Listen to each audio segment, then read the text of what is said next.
নিজেকে সম্মান করতে না জেনে পৃথিবীর কোনো ব্যক্তি তাকে সম্মান করে না।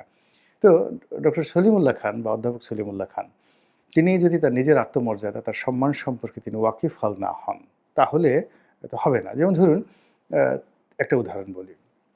ডক্টর মোহাম্মদ ইউনূসের সঙ্গে দেখা করার জন্য 'প্রথম আলোর' মতিউর রহমান সাহেব গিয়েছেন, ডেইলি স্টারের মাহফুজ আনাম সাহেব গিয়েছেন। এমনকি মির্জা ফখরুল সাহেব গিয়েছেন। এখন তাদের সবার গলায় মালা ঝুলানো ছিল, অর্থাৎ আইডেন্টি কার্ড ঝুলানো ছিল। এবং তারা যেভাবে বসেছেন, যেভাবে কথা বলেছেন, ওখানে সামনে এবং বাইরে বের হয়ে এসে, সেই কথাগুলোর দিকে তাকান এবং তাদের ব্যক্তিত্বের যে মাপকাঠি সেগুলো অনুধাবন করার চেষ্টা করেন। আর অতি সম্প্রতি তার সঙ্গে দেখা করেছেন একটা সাক্ষাৎকার নেওয়ার জন্যে। তিনি হলেন নিউ এজের নুরুল কবির সাহেব।